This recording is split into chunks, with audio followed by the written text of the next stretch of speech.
الشمس والقمر بحسبان والنجم والشجر يسجدان والسماء رفعها ووضع الميزان ألا تطغوا في الميزان وأقيموا الوزن بالقسط ولا تخسروا الميزان والأرض وضعها للأنام فيها فاكهة والنخل ذات الأكمام والحب ذو العصف والريحان فبأي آلاء ربكما تكذبان صدق الله العظيم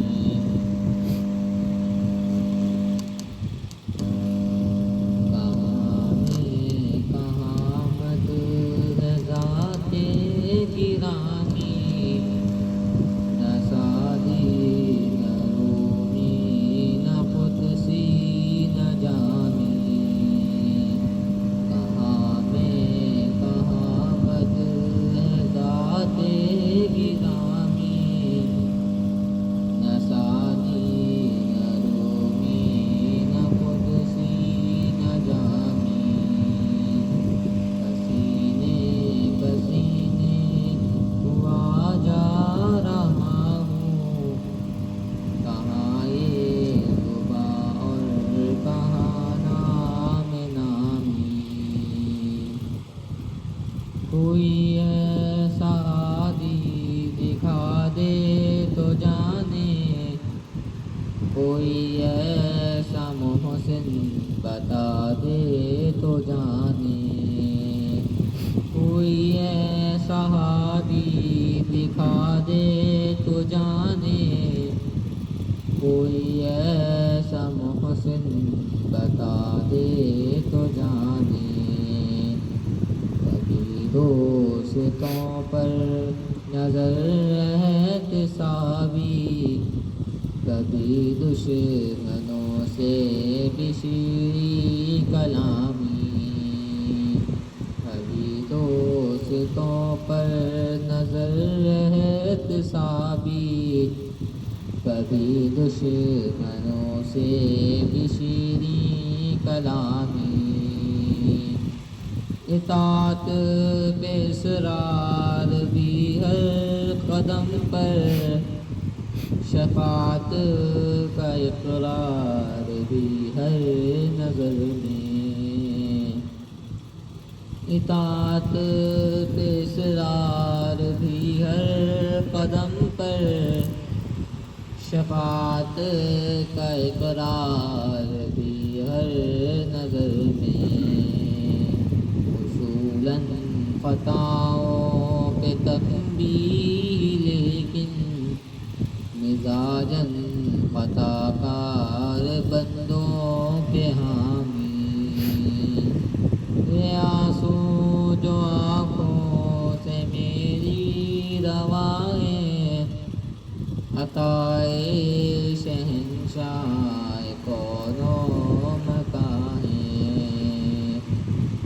یہ آنسو جو آنکھوں سے میری روائیں عطائے شہنشاہ کون و مکان مجھے مل گیا جام صحبائے کوثر میرے کام آئی میری تشن کامی فقیروں کو کیا کام تب لو علم سے گداؤں کو کیا فکر جاؤ حشم کی فقیروں کو کیا کام تب لو علم سے گداؤں کو کیا فکر جاؤ حشم کی ہواؤں قباؤں کا میں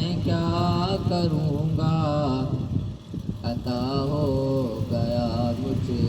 تاج غلامی، کہاں میں کہاں مد ہے ذات گرامی، نہ سادی نہ روحی نہ قدسی نہ جامی، پسینے پسینے ہوا جا رہا ہوں، کہاں یہ زباں اور کہاں نام نامی۔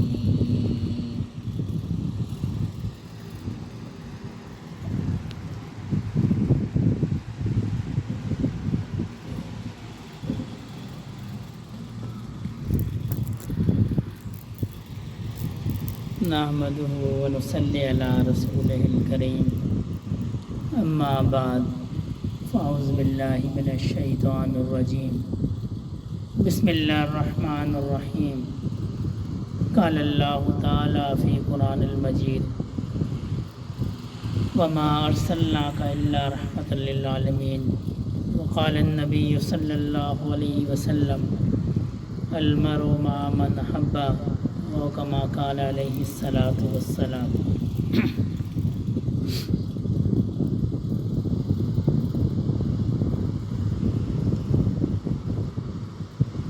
اللہ پاک نے اس کائنات میں بے شمار مخلوقات کو پیدا فرمایا، اتنی زیادہ مخلوقات ہیں کہ ہم ان کو گن نہیں سکتے ہیں، پھر ہر قسم میں ان کی کتنی تعداد ہے یہ بھی اللہ بہتر جانتا ہے۔ ایک ساتھی نے مجھے بتایا، میرے کو خاص کے ساتھی تھے، کہنے لگے میرے پاس ایک فارم ہاؤس ہے جو اس میں آم کے درخت ہیں، اور 100 سے کچھ زیادہ اس میں آم کی قسمیں ہیں۔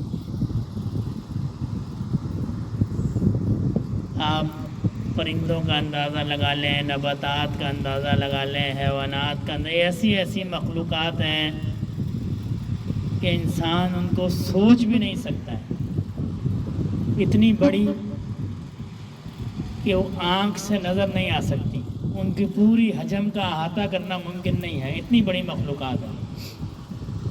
سورج اللہ کی مخلوق ہے، ہم 2 منٹ اس کو نہیں دیکھ سکتے، دیکھیں گے آنکھوں کی بینائی چلے جائے گی۔ اور ایسی چھوٹی مخلوقات ہیں کہ وہ بھی انسانی آنکھ سے نظر نہیں آتی۔ جن ساتھیوں نے میٹرک کی ہوگی، پتہ نہیں اب وہ پریکٹیکل کراتے کہ نہیں کراتے، لیکن جب ہم پڑھتے تھے تو وہ کراتے تھے۔ وہ پانی کا ایک قطرہ جو ہے ایک شیشے کی سلائڈ پہ رکھ دیتے تھے اور اس کو خوردبین سے دیکھتے تھے۔ وہ جو پانی کا قطرہ ہے جب اس کو خوردبین میں انلارج کر کے بڑا کر کے دیکھتے تھے تو اس کے اندر اللہ کی ایسی مخلوق ہے کہ عقل حیران رہ جاتی، چلتی پھرتی رنگ برنگی ایسی مخلوق ہے جو انسانی آنکھ سے نظر نہیں آتی ہے، سانس لیتی ہے، چلتی ہے، زندہ ہے، لیکن آنکھ سے ہم اس کو نہیں دیکھ سکتے۔ نہ جانے کتنی مخلوقات ہیں، لیکن ان سب مخلوقات میں اللہ پاک نے جس کو شرف بخشا ہے، جس کو عزت دی ہے، وہ ہم لوگ۔ اللہ پاک نے انسانوں کو شرف بخشا ہے، انسانوں کو عزت دی ہے، انسانوں کو مخلوقات کا سردار بنایا ہے، امام بنایا ہے۔ کبھی ہم نے اپنے جسم پہ غور کیا ہے کہ ہمیں اللہ نے یہ نعمت کیوں دی ہے؟ اور بھی تو ہم سے زیادہ طاقتور مخلوقات ہیں، ہم سے زیادہ عقل والی مخلوقات ہیں، ہم سے زیادہ عبادت کرنے والی مخلوقات ہیں۔ سوائے انسان کے کوئی مخلوق اللہ کی نافرمانی نہیں کرتی ہے۔ جو مخلوق اللہ کی نافرمانی کرتی ہے پھر وہ تباہ ہو جاتی ہے۔ مخلوق کی زندگی اللہ کی فرمانبرداری ہے سوائے انسان کے۔ لیکن پھر بھی اللہ نے جو عزت، جو شرف، جو مقام ہمیں دیا ہے کسی اور مخلوق کو نہیں۔ کیوں؟ اس لیے کہ اللہ پاک نے ہماری زندگی کا جو مقصد بنایا ہے وہ اپنی بندگی کو بنایا ہے، اپنی عبادت کو بنایا ہے۔ وما خلقت الجن والانس الا لیعبدون۔ باقی مخلوقات کی تخلیق کا یہ مقصد نہیں ہے، حالانکہ وہ اس کام میں لگی ہوئی ہے، لیکن مقصد یہ نہیں ہے۔ اس کی باقی مخلوقات کی تخلیق کا مقصد یا تو اس نظام کو قائم رکھنے میں اس کی کوئی ضرورت ہے یا وہ انسان کی خدمت کے لیے مامور ہے۔ بڑی بڑی مخلوقات انسان کی خدمت پہ لگی ہوئی ہیں، ایسی ایسی مخلوقات انسان عقل حیران رہ جاتی ہے۔ ہاتھی کو میں نے نظر سے گزرا بچہ جو ہاتھی پکڑ کے لے کے جا رہا ہے، کتنی طاقت ہے ہاتھی میں۔ یہ ہم جب عید قربان پہ، عید الاضحیٰ پہ جانور لے کے آتے ہیں، بڑا لہیم شہیم جانور ہوتا ہے، بچے لے کے گھومتے رہتے ہیں۔ کیوں؟ اللہ نے ان کے دل میں انسان کا روب ڈالا ہے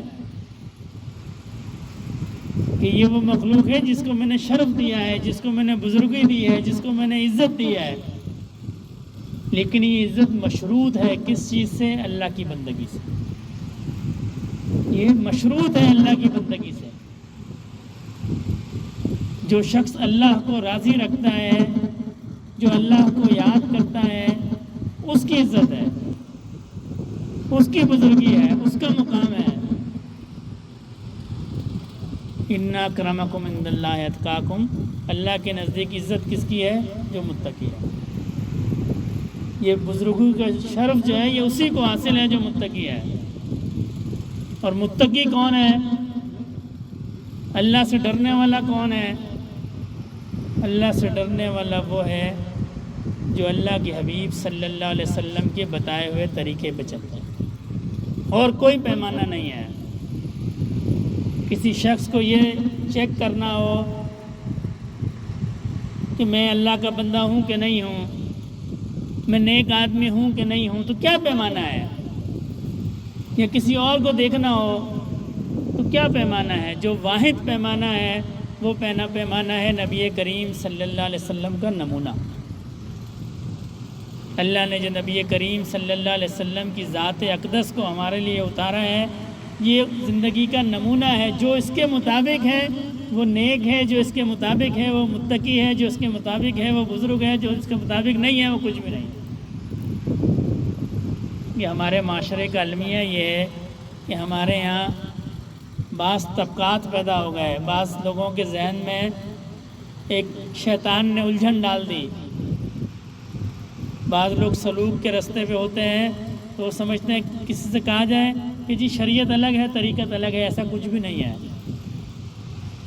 ایسا کچھ بھی نہیں ہے، یہ شیطان کا دھوکہ ہے۔ واحد پیمانہ جو ہے یہ نبی کریم صلی اللہ علیہ وسلم کی ذات اقدس ہے۔ اگر رسول اللہ صلی اللہ علیہ وسلم کی ذات اقدس کو زندگی سے نکال دیا جائے پھر کوئی پیمانہ نہیں ہے۔ سنت کو درمیان سے نکال دیا جائے کوئی پیمانہ نہیں ہے۔ جس کی زندگی سے نبی کریم صلی اللہ علیہ وسلم کی زندگی کی مشابہت نکل گئی پھر وہ کچھ بھی نہیں ہے۔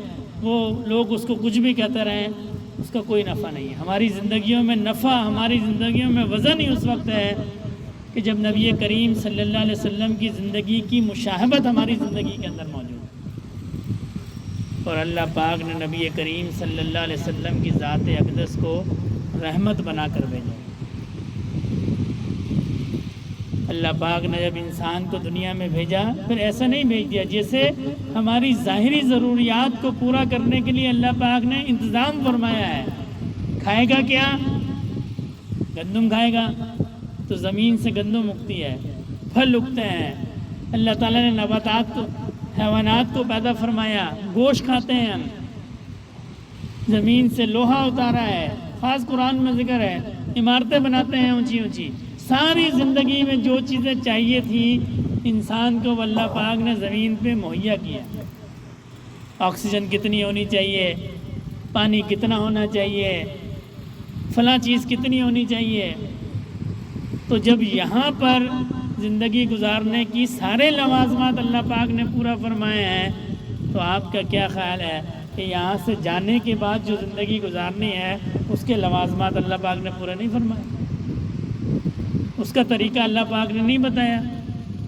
یہاں سے جانے کے بعد جو زندگی گزارنی ہے اس کے لیے اللہ پاک نے حضرات انبیاء کو مبعوث فرمایا تاکہ یہ میرے بندوں کو بتائیں کہ میں تم سے کیا چاہتا ہوں۔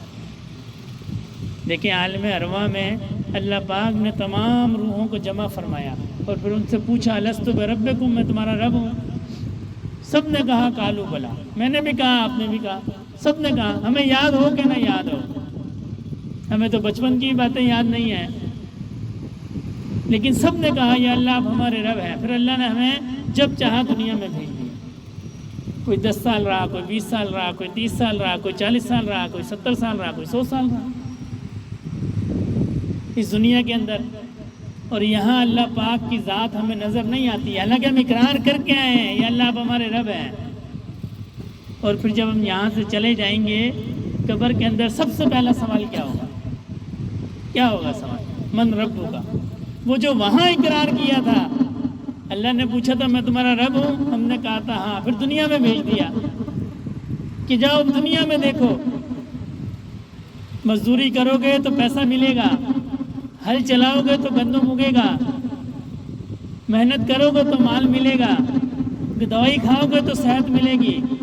اس میں تم مجھے بھول تو نہیں گئے؟ تمہیں یاد رہا کہ میں کون ہوں؟ یہی وجہ ہے کہ جب بندہ قبر میں جاتا ہے سب سے پہلا سوال اس سے ہوتا ہے من ربک، اور کوئی سوال نہیں ہوتا۔ زندگی میں کیا کر کے آئے ہو یہ سوال بھی نہیں ہے، بعد میں ہے۔ رشتے نبھائے کہ نہیں نبھائے، مال کمایا کہ نہیں کمایا، حقوق العباد پورے کیے کہ نہیں کیے، کوئی سوال نہیں ہے۔ سب سے پہلا سوال یہ ہے کہ جب میں نے تم دنیا میں بھیجا تھا اس وقت میں نے جو تم سے وعدہ کیا تھا، وعدہ لیا تھا، تم نے کہا تھا میں تمہارا رب ہوں، اب تمہیں یاد ہے کہ نہیں ہے؟ پہلا سوال قبر میں یہ ہوگا من ربک کا، کون ہے رب؟ 70 سال کی زندگی میں مجھے بھول تو نہیں گئے ہو؟ جب بچہ پیدا ہوتا ہے تو سب سے پہلے جو ہم اس کے کان میں کہتے ہیں وہ کیا کہتے ہیں؟ اللہ اکبر۔ اذان دیتے ہیں دائیں کان میں سب سے پہلا لفظ کہتے ہیں اللہ اکبر، اللہ بڑے ہیں۔ یہ وہ پہلا پیغام جو ہم بچے کو دنیا میں دیتے ہیں وہ ہے اللہ بڑے ہیں، اللہ اکبر، اللہ سب سے بڑے ہیں۔ پھر باقی کام بات کیا ہے؟ اللہ بڑے ہیں، اور پھر اس زندگی کو بھی اسی کے مطابق گزارنا ہے کہ اللہ بڑے ہیں۔ بات کس کی مانی جاتی ہے؟ جو بڑا ہوتا ہے، بڑے کی بات مانی جاتی ہے۔ جب رسم و رواج ہوں، شادی بیاہ ہو، خوشی غمی کا معاملہ ہو، تو پھر بیوی کی نہیں سننی ہے، اولاد کی نہیں سننی ہے، کس کی سننی ہے؟ بات کس کی مانی جائے گی؟ بات اللہ کی مانی جائے گی، بات اللہ کی مانی جائے گی۔ جب مسجد سے اذان کی آواز آئے گی تو پھر گھر والوں کی بات نہیں مانی جائے گی، اپنے نفس کی بات نہیں مانی، بات اللہ کی مانی جائے گی۔ اور اللہ کی بات کس طریقے پر مانی جائے گی؟ نبی کریم صلی اللہ علیہ وسلم کے طریقے پر مانی جائے گی۔ اللہ پاک نے جتنے بھی انبیاء کرام کو مبعوث فرمایا، اتنی رحمت والی ذات کسی اور کو مبعوث نہیں کرتا۔ دعوت کے معاملے میں نبی کریم صلی اللہ علیہ وسلم سے کوئی بد دعا ثابت نہیں ہے، کبھی کسی کو بد دعا نہیں دی، اپنی ذات کے معاملے میں کبھی کسی کو بد دعا نہیں دی، ہمیشہ امت کے لیے بات کی۔ حضرت ام سلمہ رضی اللہ تعالیٰ عنہ سے روایت ہے کہ نبی کریم صلی اللہ علیہ وسلم کو وہ مٹی پیش کی گئی کہ جس پہ حضرت حسین شہید ہوئے تھے۔ بتایا گیا کہ آپ کی اولاد کو ذبح کر دیا جائے گا،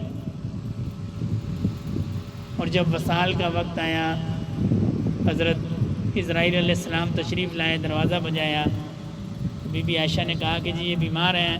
نبی کریم صلی اللہ علیہ وسلم نے فرمایا بھئی یہ کسی سے اجازت نہیں لیتے ہیں۔ پھر جبرائیل علیہ السلام بھی تشریف لے آئے، عرض کی اللہ آپ کو یاد کرتے ہیں۔ فرمایا میری امت کا کیا ہوگا؟ یہ نہیں فرمایا کہ حسن کا کیا ہوگا، حسین کا کیا ہوگا، فرمایا میری امت کا کیا ہوگا۔ وہ امت جو آج ہر طرح کے گناہ میں ملوث ہے۔ جب میں اور آپ گناہ کرتے ہیں تو ہم یہ نہیں سوچتے کہ نبی کریم صلی اللہ علیہ وسلم کے قلب اطہر پہ کیا گزرتی ہو۔ بعض روایات میں آتا ہے امت کے جو اعمال ہیں یہ نبی کریم صلی اللہ علیہ وسلم کی بارگاہ میں پیش کیے جاتے ہیں۔ کبھی ہم نے سوچا جب ہم حالت گناہ میں ہوتے ہیں اور کوئی نبی کریم صلی اللہ علیہ وسلم کو یہ بتاتا ہوگا کہ فلاں بن فلاں اس حالت گناہ کے اندر ہے، آپ کا امتی ہے، آپ کا امتی ہے۔ کسی فارسی شاعر نے نبی کریم صلی اللہ علیہ وسلم کی مدحت میں کچھ اشعار لکھے، تو ہندوستان سے کوئی اہل دل تھے، ان کے دل میں خیال آیا مجھے ان کی زیارت کرنی چاہیے۔ سفر باندھا اور وہاں چلے گئے ایران۔ گھر والوں نے سوچا کہاں ہے؟ کہاں جی وہ ہم وہاں نائی کے پاس ہیں، حجام کے پاس بال کٹا رہے ہیں۔ یا وہاں چلے گئے، دیکھا جی داڑھی منڈوا رہے ہیں۔ دل پہ بڑا اثر ہوا، کہنے لگے جی داڑھی کٹواتے ہو، داڑھی کٹواتے؟ وہ شاعر تھا، کہنے لگا جی کچھ اشعار گئے جن کا مفہوم تھا کہ میں اس طرح اپنے چہرے پہ لگاتا ہوں، کسی کے دل پہ نہیں لگاتا۔ میں یہ جو اس طرح ہے یہ اپنے چہرے پہ لگاتا ہوں، کسی کے دل پہ نہیں لگاتا۔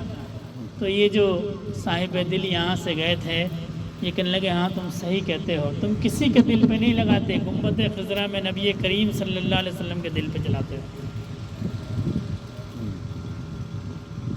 آج بھی امت پہ نبی کریم صلی اللہ علیہ وسلم کی نظر ہے۔ حضرت مولانا یوسف بنوری رحمۃ اللہ علیہ نے خواب دیکھا، جب یہ پاکستان 2 حصوں میں تقسیم ہوا تو حضرت نے خواب دیکھا کہ نبی کریم صلی اللہ علیہ وسلم کی مجلس میں ہیں اور حضرات صحابہ کرام موجود ہیں۔ کوئی شخص آیا اور اس نے آ کے کہا کہ حضرت مسلمانوں کا ایک ملک ہے پاکستان، وہ 2 حصوں میں تقسیم ہو گیا۔ تو نبی کریم صلی اللہ علیہ وسلم پھوٹ پھوٹ کے رونے لگے۔ یہ امت قیامت تک کے لیے یہ اللہ کے سپرد ہے نا، قیامت کے دن نبی کریم صلی اللہ علیہ وسلم کے حوالے کی جائے گی۔ کس منہ سے ہم اپنا چہرہ جو ہے نبی کریم صلی اللہ علیہ وسلم کو دکھائیں گے؟ کس منہ سے دکھائیں گے؟ وہ ایک شاعر تھا علامہ اقبال، اس نے کچھ اشعار کہے تھے، روز محشر عذر ہائے من پذیر، ور حسابم رات و بینی ناگزیر، کہ اللہ پاک روز محشر نبی کریم صلی اللہ علیہ وسلم، روز محشر میرا اعمال نامہ نبی کریم صلی اللہ علیہ وسلم سے پوشیدہ رکھیے گا، اور اگر یا اللہ پاک روز محشر آپ مجھے معاف کر دیں اور اگر میرا اعمال نامہ دکھانا ہی مقصود ہو، ضروری ہو، تو نبی کریم صلی اللہ علیہ وسلم سے پوشیدہ رکھیے گا، اس لیے کہ جب میرا اعمال نامہ نبی کریم صلی اللہ علیہ وسلم کی نگاہ سے گزرے گا تو ان کے دل پہ کیا گزرے گا؟ ہم نے گناہ کو معمولی سمجھ لیا، ہم نے اس تعلق کو نہیں دیکھا جو امت کا نبی کریم صلی اللہ علیہ وسلم کے ساتھ ہے، ہم نے اس تعلق پہ غور نہیں کیا۔ ہم کیا سمجھتے ہیں کہ ہمارے کسی سے کوئی تعلق نہیں ہے، ہم آزاد ہیں، جو مرضی کرتے پھریں۔ آواز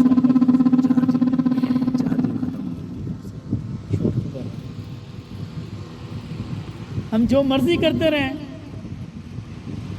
ایسا نہیں ہے۔ آج بھی نبی کریم صلی اللہ علیہ وسلم سے ہمارا تعلق قائم ہے، محبت قائم ہے۔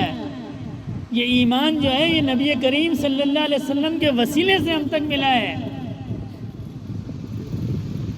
ایسی رحمت والی ذات ہے، جن ساتھیوں کو روضہ رسول کی زیارت ہوئی ہو، اللہ پاک سب کو زیارت نصیب فرمائے، تو وہاں ریاض الجنہ کے ایک دروازے پہ لکھا ہوا ہے شفیع المذنبین۔ یہ نہیں فرمایا کہ میری امت کی جو شفاعت ہے، میری جو شفاعت ہے امت کے نیک لوگوں کے لیے ہے، بڑے لوگوں کے لیے ہے، نہیں، فرمایا میری شفاعت امت کے گناہگاروں کے لیے ہے۔ ایسی رحمت والی ذات کو چھوڑ کے قیامت کے دن اللہ فرمائیں گے نا الگ الگ ہو جاؤ، مجرموں الگ ہو جائے، سورہ یاسین کے اندر ہے، الگ الگ ہو جاؤ۔ تو جو شخص جس عیب میں مبتلا ہوگا، جس گناہ میں مبتلا ہوگا، جس گروہ سے اس کی مماثلت ہوگی، وہ اس گروہ کے ساتھ کھڑا ہو جائے گا۔ جو درود پڑھنے والے ہیں وہ درود پڑھنے والوں کے ساتھ، جو صلاۃ پڑھنے والے ہیں وہ صلاۃ پڑھنے والوں کے ساتھ، جو گناہ کرنے والے ہیں وہ اس گناہ والوں کے ساتھ، ہر شخص اپنے اپنے گروہ کے ساتھ۔ کبھی سوچا ہے میں کس کے ساتھ کھڑا ہوں گا؟ میں کس کے ساتھ کھڑا ہوں گا؟ میرے اعمال کس سے ملتے ہیں؟ میرے دن کے معاملات کس سے ملتے ہیں؟ میں رسول اللہ صلی اللہ علیہ وسلم کے ساتھیوں کے ساتھ کھڑا ہوں گا یا کہیں دوسری طرف کھڑا ہوں گا؟ کیوں ہم نے اپنے دن نہیں سوچا؟ کیوں ہم اس کو حساب کتاب کے پیمانوں میں دیکھتے رہے کہ جی میں نے یہ نیکی کر لی ہے، میں نے گناہ کر لیا، ٹھیک ہے بس؟ یہ حساب کتاب کا پیمانہ نہیں ہے، یہ تو محبت کا تعلق ہے۔ ایسی ہستی، ایسی رحمت والی ہستی وہ ہمارے انتظار میں ہے نا۔ قیامت کے دن اللہ مخلوق کو نبی کریم صلی اللہ علیہ وسلم کی امت کو آپ کے حوالے کر دیں گے، یہ رہی آپ کی امت۔ بعض روایات میں آتا ہے آپ حوض کوثر پہ پانی پلا رہے ہوں گے، اور اس دن کی سختی میں وہ واحد نہر ہے، اس کے علاوہ کوئی پانی نہیں ہے، اور ایسا اس کا پانی ہے جو ایک دفعہ پی لے گا اس کو پیاس نہیں لگے گی۔ تو جو آئے گا اس کو رسول اللہ صلی اللہ علیہ وسلم پانی پلائیں گے۔ تو کچھ لوگ ہوں گے ان کو وہ آگے آنے کی کوشش کریں گے تو فرشتے ان کو روک لیں گے کہ آپ آگے نہیں جا سکتے۔ وہ وہیں سے آواز لگائیں گے، یا رسول اللہ ہم آپ کی امتی ہیں، دور سے یہ ہمیں آنے نہیں دیتے ہیں۔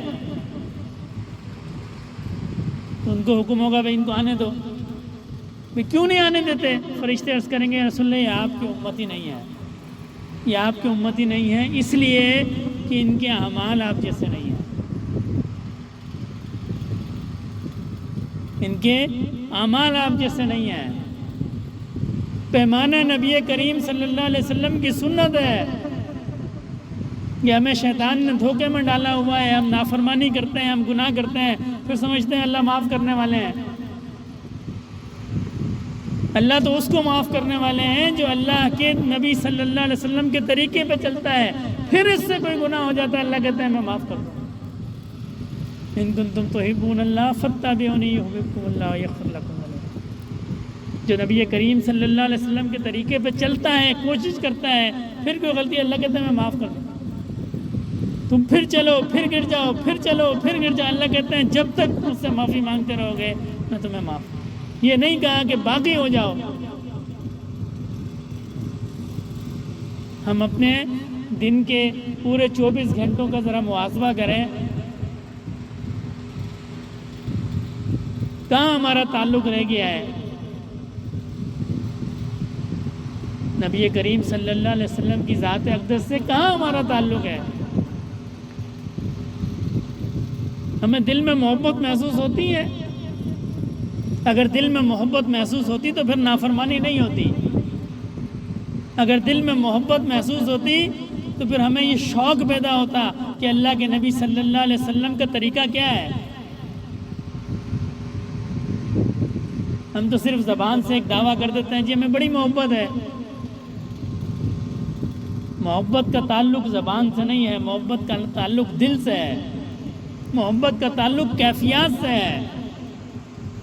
جس کو محبت ہوتی ہے اس کی آنکھیں بتاتی ہیں اس کو محبت ہے، زبان سے کہے نہ کہے، اس کے افعال بتاتے ہیں اس کو محبت ہے، اس کا حلیہ بتاتا ہے اس کو محبت ہے۔ شلوار ہماری ٹخنوں سے نیچے ہے، سر ہمارا ننگا ہے، چہرے پہ رسول اللہ کی سنت نہیں ہے، اور دعویٰ ہمارا زبان سے یہ کہ ہمیں اللہ سے بڑی محبت ہے، ہمیں اللہ کے حبیب سے بڑی محبت ہے۔ اگر اللہ کے حبیب سے محبت ہوتی تو ہمارا یہ حلیہ نہیں ہوتا۔ اس تعلق کو زندہ کریں، اس محبت کو زندہ کریں۔ میں اکثر کہا کرتا ہوں اپنے لیے تھوڑا سا وقت نکالیں۔ میں کہاں کھڑا ہوں؟ میں پورا دن مصروف رہا، کوئی بھی مصروفیت رہی، 10 منٹ 20 منٹ میں اپنے لیے وقت نکالوں، میں کہاں کھڑا ہوں؟ مجھے کتنی اللہ سے محبت ہے، مجھے کتنی اللہ کے حبیب صلی اللہ علیہ وسلم سے محبت ہے۔ آج دن کے میرے کیا معمولات رہے، صحیح رہے کہ غلط رہے، ہمیں تو فرصت ہی نہیں ہے۔ عرصہ ہو گیا کبھی ہم نے اس پہ غور کیا ہو کہ جی ہمارے دن کے کیا معمولات ہیں، صحیح بھی ہیں کہ نہیں ہیں۔ کبھی غور نہیں کیا، بس ایک زندگی ہے چلے جا رہی ہے، بس چلے جا رہی ہے، چلے جا رہی ہے. کبھی ہم نے غور کیا؟ اگر کسی نے تسبیح بتا دی تو ایسے پڑھ لی جیسے وہ ایک روٹین ہے، بس تسبیحاں پڑھتے چلے گئے، پڑھتے چلے، ایک انبار لگا دیا نیکیوں کا. کیا نفع ہے ایسے انبار کا؟ ایک حدیث شریف کے اندر آتا ہے، نبی کریم صلی اللہ علیہ وسلم نے صحابہ کرام سے فرمایا مسکین کون ہے؟ عرض کی اللہ کے نبی آپ بہتر جانتے ہیں، جس کے ماں باپ مر جائیں. فرمایا نہیں، مسکین وہ ہے جو قیامت کے دن نیکیوں کا پہاڑ لے کے آئے گا. پہاڑ ہوگا اس کے بعد نیکیوں کا، لیکن کسی کا حق مارا ہوگا، غیبت کی ہوگی، چغلی کی ہوگی، زیادتی کی ہوگی، لیتے جائیں گے لوگ، لیتے آتے جائیں گے، لیتے جائیں گے. پھر کیا ہوگا؟ یہ پہاڑ ختم ہو جائے گا، لوگ باقی ہوں گے، پھر ان کے گناہ اس کے سر پہ لاد دیے. دنیا میں تو اس نے بڑی تسبیحاں چلائی ہوں گی، کیوں؟ یہ خیال نہیں کیا کہ میں تسبیحاں تو چلا رہا ہوں، میں ان کی حفاظت بھی کر رہا ہوں کہ نہیں. غیبت میں مبتلا رہا، حسد میں مبتلا رہا، لوگوں کی ظلم و زیادتی میں مبتلا رہا، کبھی غور نہیں کیا. بس اس پہ دل میں اطمینان ہو گیا، ٹھیک ہے میں نماز پڑھتا ہوں 5 وقت کی، اللہ اللہ بھی کرتا ہوں، تسبیحیں بھی چلاتا ہوں، میں تو نیک آدمی ہوں. اسی لیے بزرگ فرماتے ہیں محاسبہ، اپنا محاسبہ خود کرو اس سے پہلے کہ کوئی تمہارا محاسبہ کرے.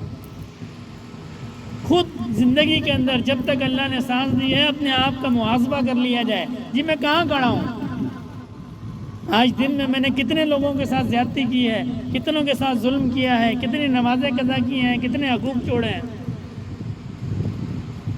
اور پھر کل آج والا معاملہ نہ ہو.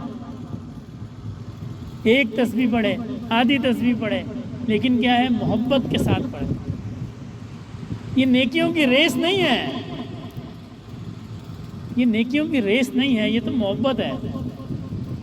وہ کئی نئے ساتھی جو ہوتے ہیں یا کوئی دنیا دار آدمی آتا ہے وہ پھر بحث کرتا ہے کہ حضرت یہ تسبیح کیوں تعداد کی کیوں چلاتے ہیں؟ اس کو کیا پتا ہم اس کو کیوں چلاتے ہیں؟ یہ گنتی نہیں ہے، یہ تو اللہ سے محبت کی نشانی ہے، یہ یاد دہانی ہے.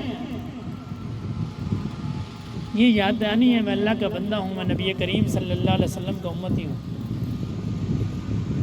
میں نے قیامت کے دن رسول اللہ صلی اللہ علیہ وسلم کو اپنا منہ دکھانا ہے،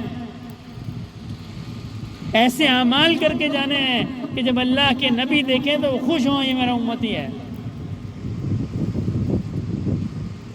ایسے اعمال کر کے جانے ہیں جب اللہ کی بارگاہ میں کھڑا ہو تو اللہ کہیں یہ میرا بندہ ہے. اور دل میں اس کیفیت کو پیدا کرنا ہے، اس محبت کو پیدا کرنا ہے. محبت ہوگی تو پھر کام آسان ہو جائے گا، پھر گنتیوں کی ضرورت نہیں پڑے گی، پھر فضائل کی ضرورت نہیں پڑے گی. جب محبت ہوتی ہے تو پھر خود بخود کام ہوتا ہے، خود بخود کام ہوتا ہے. محبت کا ایسا تعلق ہے.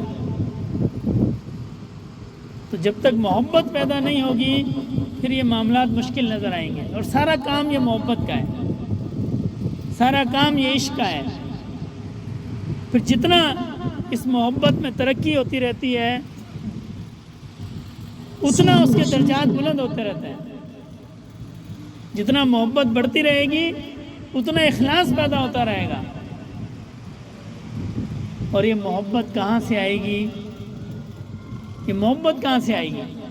علم تو کتابوں سے آ جائے گا، محبت کہاں سے آئے گی؟ یہ محبت اللہ والوں کے سینے سے آئے گی. یہ کسی ایسے شخص کے پاس اپنے دل کو پیش کرنا پڑے گا جس کو اللہ نے یہ نعمت دی ہو. یہ سینہ میں سینہ چلتی ہے. ہمارے دادا جی رحمۃ اللہ علیہ فرمایا کرتے تھے دنیا کی آگ خانہ بخانہ چلتی ہے، ایک گھر میں لگتی ہے، پھر وہاں سے دوسرے گھر میں لگتی ہے، پھر تیسرے گھر میں لگتی ہے. اور یہ جو دل کی آگ ہے یہ سینہ بسینہ لگتی ہے. یہ ایک سینے میں لگتی ہے، پھر دوسرے میں لگتی ہے، پھر تیسرے میں لگتی ہے. اپنے دل کو اس محبت کی آگ سے جو روشن کر لے گا پھر اس کا تھوڑا بھی بہت ہو جائے گا، پھر اس کا تھوڑا بھی بہت ہو جائے گا. اور جب تک محبت کی آگ پیدا نہیں ہوگی پھر جسم پہ مشقت کرنی پڑے گی. محبت کی آگ پیدا ہو جائے گی، آسانی ہو جائے گی. میں اکثر ساتھیوں کو مثال دیا کرتا ہوں حضرت بلال کی. ایک بار حضرت عمر رضی اللہ تعالیٰ عنہ نے مسجد نبوی میں حضرت بلال سے فرمایا کہ بلال ذرا قمیص کو اوپر کرو. جب قمیص کو اوپر کیا تو کمر پہ کھڈے، گوشت، کھال جلی ہوئی تھی. پوچھا بلال یہ کیا ہے؟ عرض کی حضرت جب میں ایمان لایا تو میرا جو آقا تھا وہ کافر تھا، وہ مجھے کہتا تھا جی کافر ہو جاؤ، اور جب میں منع کرتا تھا تو وہ کوئلوں کو جلا کے بچھا دیتا تھا اور مجھے اس پہ الٹا لٹا دیتا. تو میری کمر کی چربی جو ہے وہ پگھلتی تھی اور اس سے وہ کوئلے بجھ جاتے تھے. تو یہ جو آپ میری کمر پہ نشان دیکھ رہے ہیں یہ ان کوئلوں کے نشان ہیں. میں آپ سے ایک سوال کرتا ہوں، یہ کس طرح یہ ممکن ہے بغیر محبت کے؟ ممکن ہے بغیر محبت کے؟ جب تک محبت نہیں ہوگی یہ ممکن نہیں ہے. ہم مسلمانوں کے گھر میں پیدا ہوئے، الحمدللہ ہمارے ماں باپ نے ہمارا نام رکھا مسلمانوں والا، تھوڑے بڑے ہوئے، استاذہ کے پاس بھیجا، دین کا علم سکھایا جس نے جس قدر سیکھا. لیکن کیا وجہ ہے کہ ہم ان احکام پہ چلتے نہیں ہیں؟ سب کو معلوم ہے نماز پڑھنی ہے، روزہ رکھنا ہے، حج کرنا ہے، جھوٹ نہیں بولنا، سب کو معلوم ہے. کیوں ہم اس پہ عمل نہیں کرتے؟ کس چیز کی کمی رہ گئی؟ کبھی غور کیا کہ ہماری زندگی میں کس چیز کی کمی ہے؟ علم بھی ہے، ہمیں معلوم ہے نماز پڑھنی ہے، ہمیں معلوم ہے کسی کا حق نہیں کھانا ہے، ظلم نہیں کرنا ہے. کس چیز کی کمی رہ گئی؟ محبت کی کمی رہ گئی. اس کے لیے ہم کسی استاد کے پاس نہیں گئے، اس کے لیے ہم کسی اہل دل کے پاس نہیں گئے، اس کے لیے ہم کسی اللہ کے بندے کے پاس نہیں گئے. کسی کے پاس ہم جاتے ہیں کہ حضرت میرے دل کے اندر وہ جو محبت کی آگ ہے یہ آگ لگا دیں. کبھی ہم گئے کسی کے پاس؟ جب محبت کی کمی رہ گئی تو اس کا نتیجہ پھر اعمال کی صورت میں ظاہر ہوا. جس کے اعمال محبت ہوتی ہے اس کے اعمال ٹھیک ہوتے ہیں. اگر کسی کے اعمال خراب ہیں اور یہ دعویٰ ہے کہ جی مجھے محبت ہے، اس کا یہ دعویٰ باطل ہے. جب محبت ہوتی ہے تو پھر اس کو پرواہ نہیں ہوتی ہے. محبت کی کمی رہ گئی ہے، اور محبت کی کمی دور ہوگی یہ اللہ والوں کی صحبت سے دور ہوگی، اور نبی کریم صلی اللہ علیہ وسلم کی اتباع سے دور ہوگی. جب وقت ملے تو درود پڑھا کریں، بلکہ وقت کیا ملے اپنا معمول بنائیں نبی کریم صلی اللہ علیہ وسلم پہ درود کو پڑھنے کا. اس سے محبت کا تعلق پیدا ہوگا. اور ہمارے حضرات علماء نے لکھا ہے کہ درود جب پڑھا جائے تو باوضو پڑھا جائے. ویسے تو فقہ میں بغیر وضو کو بھی پڑھ سکتے ہیں، لیکن محبت کا تقاضا یہ ہے کہ باوضو بیٹھ کے اور خود کو یہ تصور کریں میں روضہ رسول کے سامنے آؤں، پھر تھوڑا پڑھ کے دیکھیں. اور اگر رات میں اٹھنے کی توفیق ہے تو درود شریف کا معمول رات میں بنایا جائے، اور آنکھیں بند کر کے اور خود کو گنبد خضرا کے سامنے پیش کر کے پھر ذرا درود پڑھیں. دیکھیں کیا مزہ آتا ہے، دیکھیں ذرا کیا تعلق پیدا ہوتا ہے، کیسی محبت آتی ہے. آج بھی وہاں سے محبت آتی ہے. شیخ احمد رفاعی کا مشہور قصہ ہے نا، جب نبی کریم صلی اللہ علیہ وسلم کی روزے حاضر ہوئے، عرض کی اللہ کے نبی جب میں اپنی جگہ پر تھا تو میری روح آپ کو درود بھیجتی تھی. آج میں آپ کے روزے پہ حاضر ہوا ہوں، اپنے دست اقدس کو باہر نکالیے تاکہ میں بوسہ دوں. تو شیخ زکریا رحمۃ اللہ نے لکھا ہے نبی کریم صلی اللہ علیہ وسلم کی قبر اقدس سے ہاتھ باہر آیا، انہوں نے بوسہ دیا اور بے ہوش ہو. یہ آج بھی تعلق قائم ہے، ہم نے اس کو محسوس نہیں کیا. شیطان نے اس تعلق کو کمزور کر دیا ہے، کاٹا نہیں ہے. میں کاٹنے کا لفظ استعمال نہیں کرتا، کمزور کر دیا ہے. یہ اللہ سے محبت کے تعلق کو کمزور کر دیا ہے، اللہ کے نبی سے تعلق کو کمزور کر دیا ہے. اسی لیے وہاں سے آنے والی محبت ہمیں محسوس نہیں ہوتی. تو نہ آج بھی محبت آتی ہے. جن کے دلوں میں یہ نور ہے، جن کے دلوں میں اللہ کی محبت ہے، جن کے دلوں میں روشنی ہے، ان کو آج بھی محسوس ہوتا ہے کہ یہاں درود پڑھنے میں کیا مزہ ہے، نبی کریم صلی اللہ علیہ وسلم کے روزے پہ درود پڑھنے میں کیا مزہ ہے، اور بغیر درود کے زندگی گزارنے میں کیا مزہ ہے. یہاں اللہ اللہ کرنے کی کیا بات ہے اور بیت اللہ میں اللہ اللہ کرنے کی کیا بات ہے؟ ہمارے لیے تو سب برابر ہے، اس لیے کہ ہمارا دل روشن نہیں ہوا گناہ کر کر کے۔ حدیث شریف کا مفہوم ہے، گناہ کرتے ہیں ایک سیاہ دھبا لگتا ہے، پھر گناہ کرتے ہیں، دل سیاہ ہو گیا، تو وہاں سے جو محبت کے پیغامات آتے ہیں، جو اطمینان آتا ہے، جو سکون آتا ہے، وہ ہمارے دل میں ہے ہی نہیں۔ نماز بھی پڑھتے ہیں جب بھی بے چین ہے، باقی کام کرتے ہیں جب بھی بے چین ہے، اس لیے کہ جو محبت کی جو رابطہ تھا وہ شیطان نے اس کو کمزور کر دیا۔ ہم نے اپنے دل کو گناہ کر کر کے سیاہ کر لیا، اس لیے ہمیں پتہ نہیں چلتا ہے کہ اللہ کو ہم سے کتنی محبت ہے، نبی کریم صلی اللہ علیہ وسلم کو امت سے کتنی محبت ہے، ہمیں پتہ ہی نہیں چلتا۔ تو جب تک یہ دل صاف نہیں ہوگا، دل روشن نہیں ہوگا، دل چمکدار نہیں ہوگا، جب تک وہ پیغام جو آئے گا ہمیں اس کی محسوس نہیں ہوگا۔ اور جب دل صاف ہو جاتا ہے، دل روشن ہو جاتا ہے، پھر جب بندے کو پیغام آتا ہے، پھر جب بندے سے محبت کا تعلق بنتا ہے، پھر بندے کو اس کا مزہ ہی الگ ہے۔ حضرت حاجی امداد اللہ مہاجر مکی نے حضرت تھانوی سے فرمایا، اشرف علی جب میں قرآن پڑھتا ہوں تو مجھے ایسا لگتا ہے اللہ نے میں جب سجدے میں جاتا ہوں مجھے ایسا لگتا ہے اللہ نے میرا پیار لے لیا۔ جب دل روشن ہو جاتا ہے پھر اللہ کی محبت آتی ہے، پھر جب بندہ اللہ کہتا ہے فَاذْكُرُونِي أَذْكُرُكُمْ، تم مجھے یاد کرو میں تمہیں یاد کروں گا، پھر جب بندہ اللہ کو یاد کرتا ہے پھر جب وہاں سے جواب اس کی لذت ہی الگ ہے، اس کی لذت ہی الگ ہے۔ حضرت ایوب علیہ السلام سے جبرائیل علیہ السلام نے پوچھا کہ حضرت آپ کو بیماری والی حالت زیادہ پسند تھی یا صحت والی حالت زیادہ پسند ہے؟ فرمایا بیماری والی۔ عرض کہ اللہ کے نبی آپ تو اتنے بیمار تھے کہ کیڑے پڑ گئے تھے جسم میں، بہت زیادہ بیمار تھے، بستی والوں نے نکال دیا تھا۔ فرمایا ہاں بیماری والی اس لیے کہ اللہ مجھ سے پوچھتے تھے ایوب تمہارا کیا حال ہے۔ اس کلام کی جو لذت ہے وہ صحت میں نہیں ہے۔ میں نے ایک جگہ ایک واقعہ پڑھا، ایک شخص کسی قصاب کے پاس آتا تھا اور اپنے چہرے کو ڈھانپ کے آتا تھا، آہستہ آہستہ اس کی قصاب سے دوستی ہو گئی۔ اس نے کہا جی تم چہرے کو کیوں ڈھانپتے ہو؟ اس نے چہرے کو ہٹایا تو اس کا یہ ہونٹ نہیں تھا نیچے والا۔ اس نے کہا جی ہونٹ کہاں گیا؟ کہنے لگا بات یہ ہے کہ میں مجاہدین کے کسی لشکر میں تھا اور مجھے بہت گہرے زخم آ گئے، بہت زیادہ، اتنے زخم آ گئے کہ بچنے کی امید نہیں رہی۔ تو اللہ نے مجھ پہ غیب کا معاملہ کھول دیا، میں نے دیکھا آسمان سے بہت ساری خوبصورت لڑکیاں اتری ہیں، ان کے ہاتھ میں جگ ہے اور جو شہداء ہو گئے، جو شہید ہو گئے ہیں، وہ ان کے منہ میں پانی ڈال رہی ہیں۔ تو جب وہ میرے نزدیک آئی تو ایک دوسرے سے کہنے لگی کہ یہ ابھی زندہ ہے۔ دوسرے نے کہا کہ زندہ تو ہے لیکن یہ بچے گا نہیں، یہ مرنے والا ہے۔ اللہ نے معاملے کو کھول دیا، یہ مرنے والا ہے۔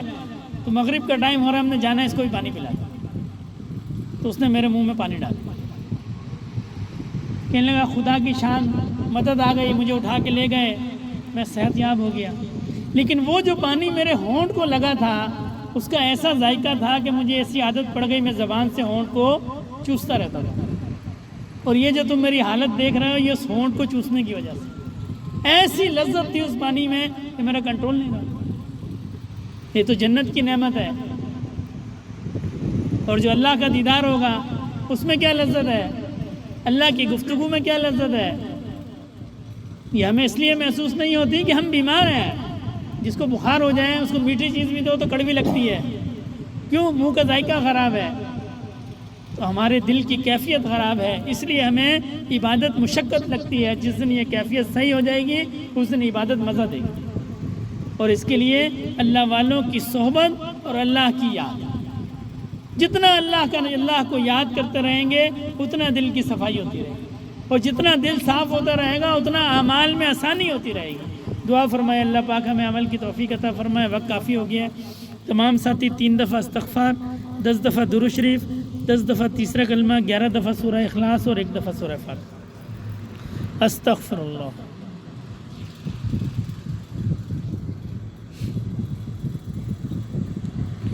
سبحان اللہ والحمد للہ ولا الہ الا اللہ۔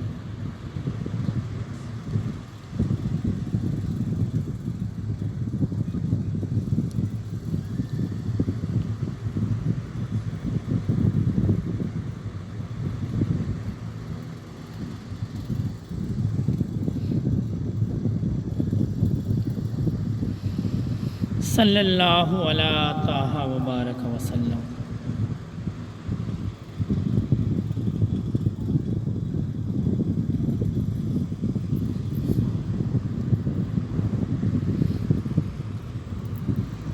قل هو اللہ احد اللہ الصمد لم یلد ولم یولد ولم یولد۔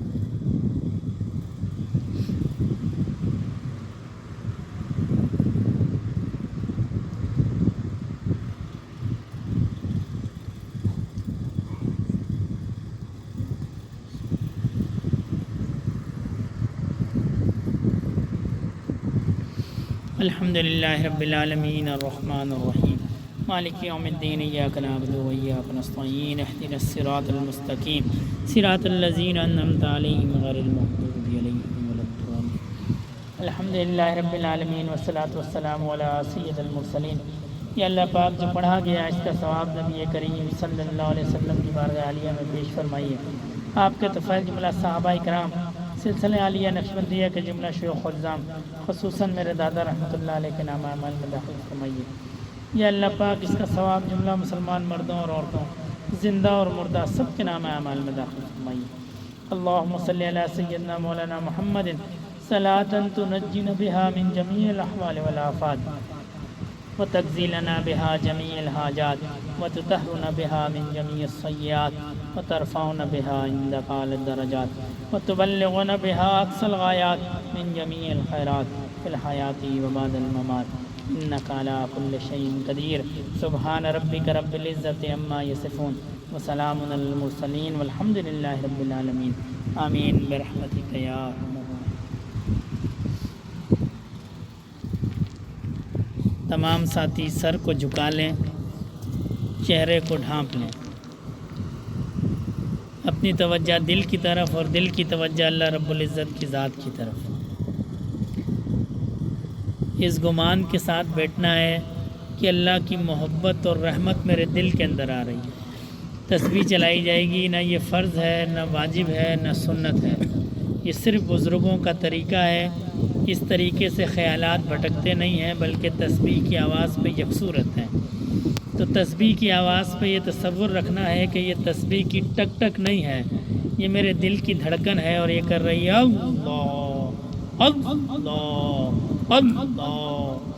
جتنی دیر بھی مراقبہ ہو، کوشش یہ کرنی ہے کہ خیالات کے پیچھے نہیں بھاگنا ہے، بلکہ جب بھی خیال آئے اپنی توجہ دل کی طرف اور دل کی اللہ رب العزت کی ذات کی طرف۔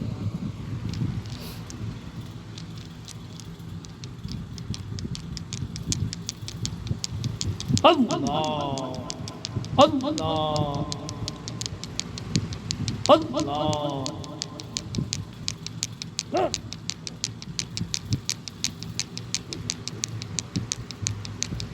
انما المؤمنون الذين اذا ذكر الله وجلت قلوبهم واذا تليت عليهم آياته زادتهم ایمانا وعلى ربهم يتوكلون الذين يقيمون الصلاة ومما رزقناهم ينفقون۔ اللہ اللہ اللہ۔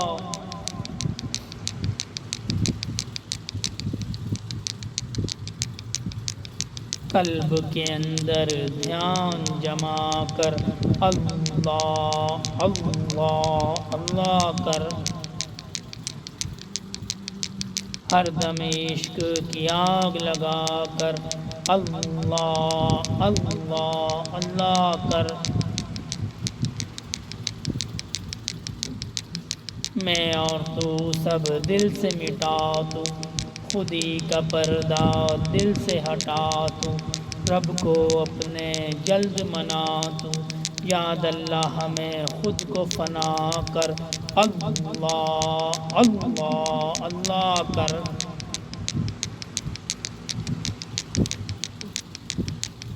اللہ اللہ اللہ۔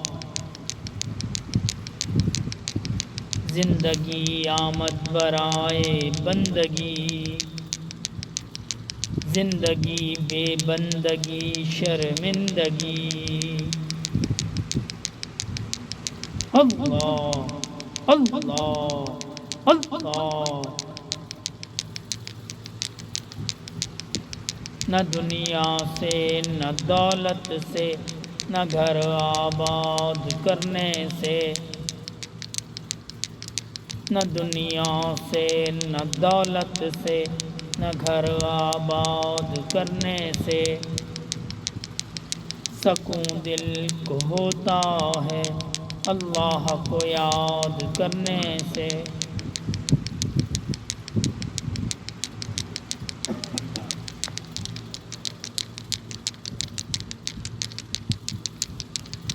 ذکر حق آمد غذائے روح را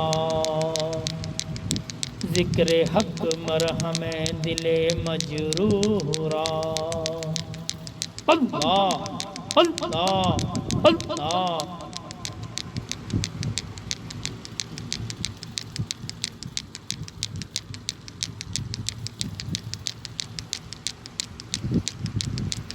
ذکر گو تا تیرا جانست پاکی دل سے ذکر رحمانست اللہ اللہ اللہ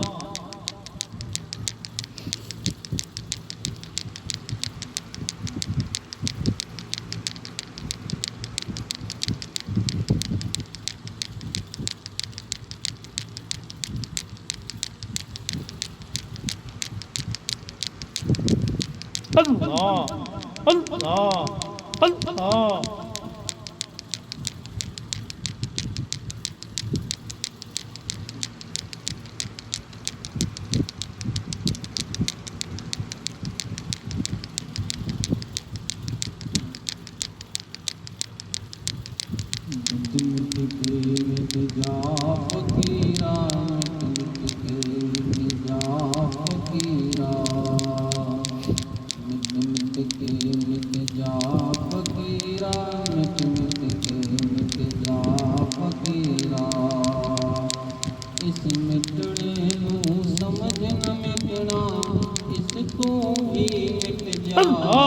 اللہ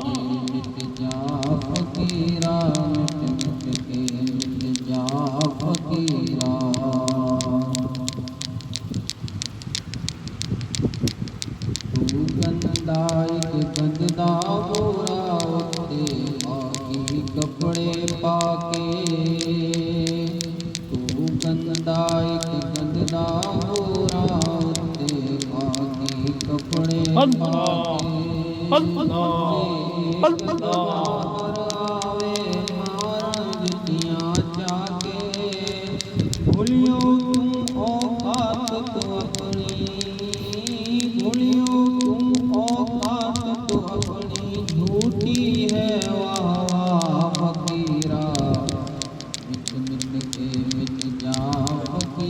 اللہ اللہ اللہ تو قبل تم تو والا کر کے دوئے جھنڈا تو قبل تم تو والا کر کے دوئے جھنڈا مرن تو پہلے جو مردائے ہو جاتا ہے زندہ نفیس بات درڑ ڈالا کے نفیس بات درڑ ڈالا کے دل نوے سمجھا فقیرا مٹ مٹ کے مٹ جا فقیرا مٹ مٹ کے مٹ جا فقیرا رات جاگ کے نہ سمجھی مل گئی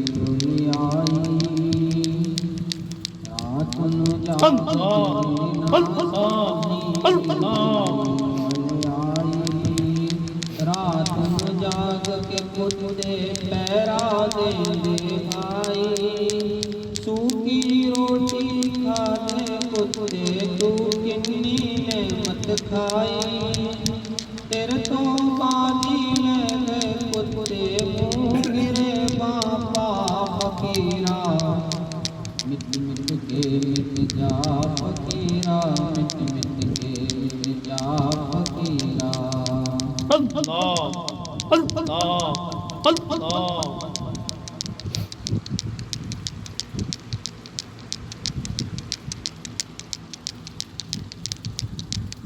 تو بن مثل کبیر دا بوٹا تو بن مثل کبیر دا بوٹا لوکی دیون چڑھ چڑھ جوتا لوکی دیون چڑھ چڑھ جوتا ایڈا روڑے تینوں مارن ایڈا روڑے تینوں مارن تو دے پھل بلٹا فقیرا مٹ مٹ کے مٹ جا فقیرا مٹ مٹ کے مٹ جا فقیرا اس مٹنے نوں سمجھنا مٹنا کس کو بھی مٹ جا فقیرا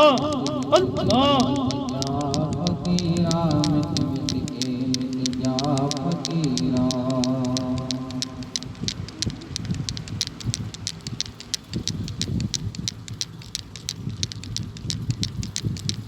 اللہ اللہ اللہ اللہ اللہ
اللہ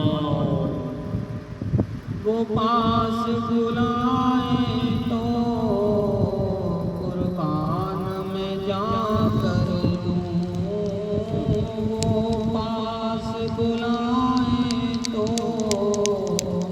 قربان میں جا کر دوں اللہ اللہ اللہ اللہ پھر لوٹ کے کیا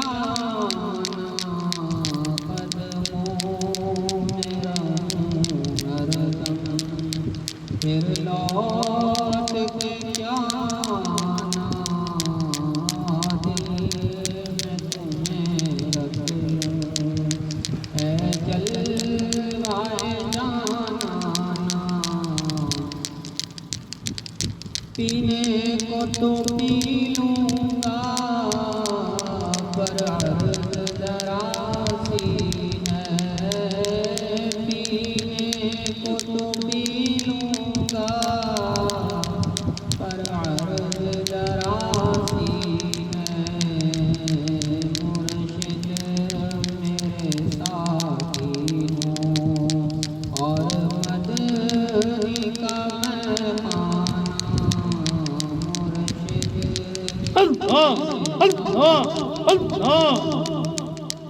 اور مدنی کا مہمانہ کی چاہتا ہے تو بھیجوں میں انہیں آنکھیں کی چاہتا ہے تو بھیجوں میں انہیں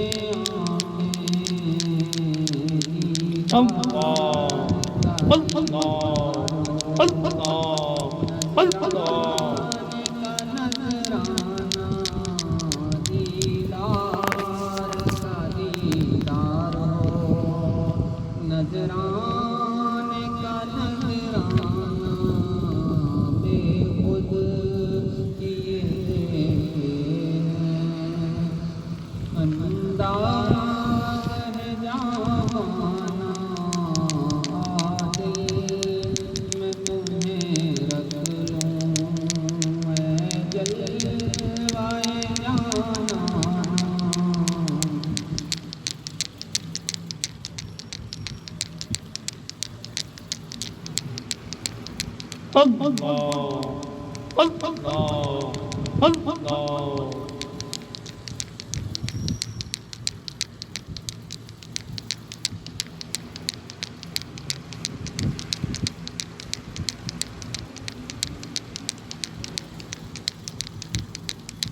میرا دل بدل دے میرا غفلت میں ڈوبا دل بدل دے میرا غفلت میں ڈوبا دل بدل دے ہواؤں حرص والا دل بدل دے میرا غفلت میں ڈوبا دل بدل دے خدایا بدل فرما دل بدل دے خدایا بدل فرما دل بدل دے بدل دے دل کی دنیا دل بدل دے گناہگاری میں کب تک اور کاٹوں گناہگاری میں کب تک اور کاٹوں بدل دے میرا رستہ دل بدل دے سنوں میں نام تیرا سنوں میں نام تیرا گردنوں میں مزہ جائے مولا دل بدل دے کروں قربان اپنی ساری خوشیاں کروں قربان اپنی ساری خوشیاں تو اپنا غم عطا کر دل بدل دے میری فریاد سن لے میرے مولا میری فریاد سن لے میرے مولا بنا لے اپنا بندہ دل بدل دے میرا غفلت میں ڈوبا دل بدل دے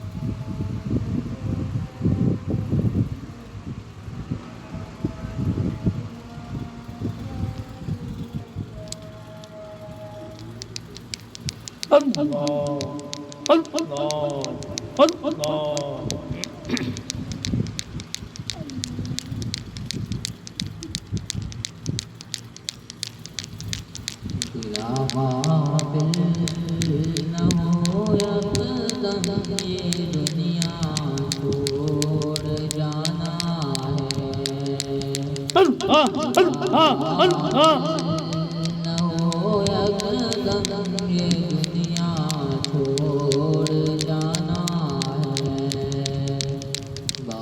لیتے چھوڑ کر خالی زمین اندر سمانا ہے تیرا نازک بدن بھائی جو لیتے یہ پھولوں پر تیرا نازک بدن بھائی جو لیتے یہ پھولوں پر یہ ہوگا ایک دن بے جان سے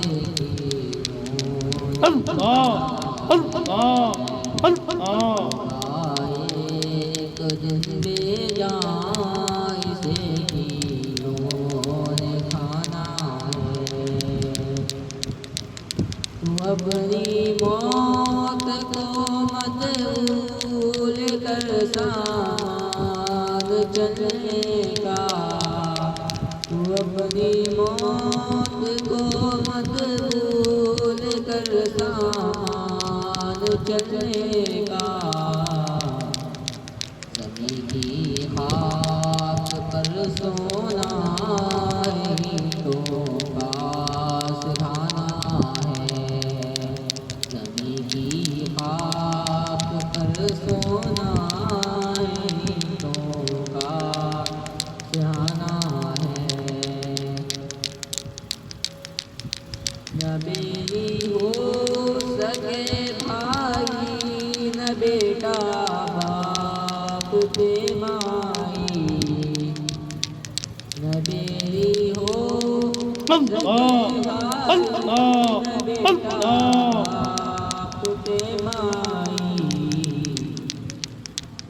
تو پھرتا ہے سودائی اپنے کام آنا ہے تو پھرتا ہے سودائی اپنے کام آنا ہے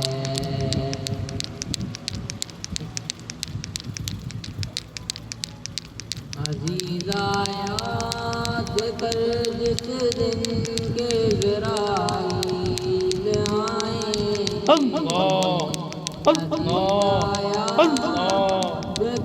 جس دن کے ذرائع آئیں گے نہ جاوے کوئی تیرے سنگ اکیلا تو نے جانا ہے نہ جاوے کوئی تیرے سنگ اکیلا تو نے جانا ہے جہاں کے شغل میں شاغل خدا کے ذکر سے غافل جہاں کے شغل میں شاغل خدا کے ذکر سے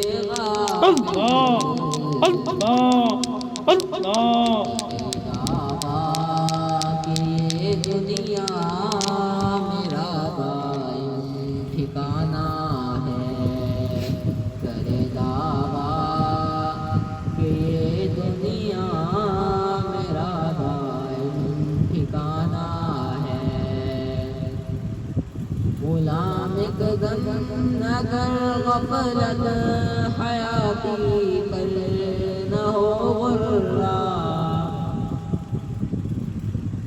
غلام ایک دم اگر غفلت حیاتی پر نہ ہو غرہ خدا کی یاد کر ہر دم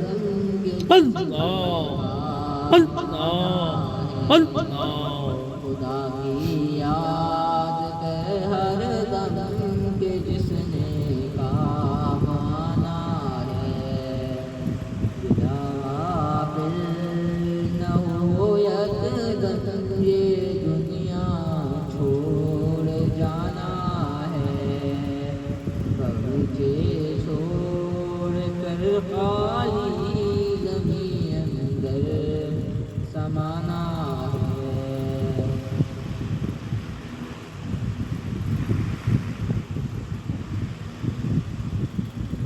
اللہ اللہ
اللہ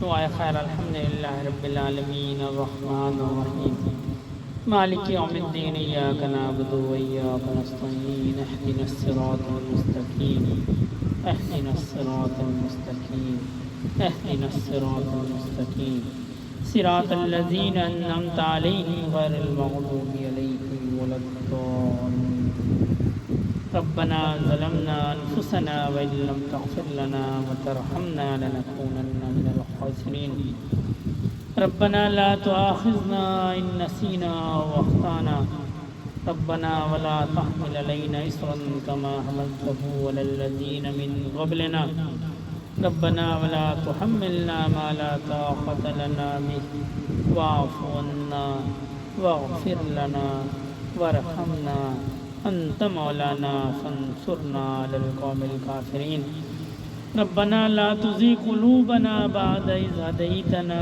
وهب لنا من لدنك رحمة إنك أنت الوهاب ربنا هب لنا من أزواجنا وذرياتنا قرة أعين واجعلنا للمتقين إماما ربنا آتنا في الدنيا حسنة وفي الآخرة حسنة وقنا عذاب النار اللهم إنا على ذكرك وشكرك وحسن عبادتك اللهم إنك عفو تحب العفو فاعف عنا اللهم حاسبني حسابا يسيرا اللهم حاسبني حسابا يسيرا اللهم حاسبني حسابا يسيرا اللهم اغفر لنا قبل الموت وارحمنا عند الموت ولا تعذبنا بعد الموت ولا تحاسبنا يوم القيامة إنك على كل شيء قدير یا اللہ پاک رضا والی زندگی عنایت فرمائیے، رضا کی حالت میں موت عطا فرمائیے۔ یا اللہ پاک ہم سے جو گناہ ہو گئے، اعلانیہ ہوں یا خفیہ ہوں، بڑے ہوں یا چھوٹے ہوں، ظاہری ہوں یا باطنی ہوں، یا اللہ پاک اپنی رحمت سے ہمارے گناہوں کو معاف فرمائیے۔ یا اللہ پاک نبی کریم صلی اللہ علیہ وسلم کے طریقے پہ چلنے کی توفیق عطا فرمائیے۔ یا اللہ پاک ہماری ٹوٹی پھوٹی عبادتوں کو قبول فرمائیے۔ یا اللہ پاک ہمارے اعمال میں اخلاص کی نعمت عطا فرمائیے۔ یا اللہ پاک ہماری نسلوں میں نبی کریم صلی اللہ علیہ وسلم کے دین کو جاری فرمائیے۔ یا اللہ پاک ہمیں موت سے پہلے مرنے کی تیاری کرنے کی توفیق عطا فرمائیے۔ یا اللہ پاک اعمال کا جائزہ لینے کی توفیق عطا فرمائیے۔ یا اللہ پاک حسن اعمال کرنے کی توفیق عطا فرمائیے۔ یا اللہ پاک ہم میں سے جو شخص بھی جس بھی گناہ میں مبتلا ہے، یا اللہ پاک ہم آپ کے آگے توبہ کرتے ہیں۔ یا اللہ پاک ہماری توبہ کو قبول فرمائیے۔ یا اللہ پاک ہمیں استقامت نصیب فرمائیے۔ یا اللہ پاک جہاں جہاں بھی دین کا کام ہو رہا ہے، یا اللہ پاک اس کو قبول فرمائیے۔ یا اللہ پاک ہماری مساجد کی، ہمارے مدارس کی، ہماری خانقاہوں کی، ہمارے تبلیغی مراکز کی یا اللہ پاک حفاظت فرمائیے۔ یا اللہ پاک نبی کریم صلی اللہ علیہ وسلم کی امت پر رحم فرمائیے۔ جہاں جہاں بھی مسلمان مظلومیت کی زندگی گزار رہے ہیں، غیب سے ان کی نصرت فرمائیے۔ یا اللہ پاک حاضرین مجلس پر اپنا خاص رحم اور کرم فرمائیے۔ یا اللہ پاک ہمارے یہاں جمع ہونے کو، مل بیٹھنے کو اپنی بارگاہ میں قبول فرمائیے۔ یا اللہ پاک حاضرین مجلس کی ہر قسم کی جائز و شرعی حاجات کو پورا فرمائیے۔ یا اللہ پاک آپ کے بندے آپ کی یاد کے لیے جمع ہوئے، ہم سب کے قلوب کو اپنی یاد سے منور فرمائیے۔ یا اللہ پاک اس خانقاہ کو آباد فرمائیے۔ یا اللہ پاک ہمارے اعمال میں اخلاص کی نعمت نصیب فرمائیے۔ یا اللہ پاک جو مانگ سکے وہ بھی عطا فرمائیے، جو نہ مانگ سکے وہ بھی عطا فرمائیے۔ یا اللہ پاک بیماروں کو صحت عطا فرمائیے، تنگ دستوں کی تنگ دستی کو دور فرمائیے، جو قرض میں مبتلا ہے غیب کے خزانوں سے ان کا قرض ادا فرمائیے۔ یا اللہ پاک جو اولاد کی نعمت سے محروم ہیں نیک صالح اولاد عطا فرمائیے۔ یا اللہ پاک جو اولاد نرینہ کی نعمت سے محروم ہیں نیک صالح وارث عطا فرمائیے۔ یا اللہ پاک ہمارے جو دوست احباب رشتہ دار بڑے اس دنیا سے چلے گئے، ان سب کی قبور کو جنت کے باغوں میں سے باغ بنائیے۔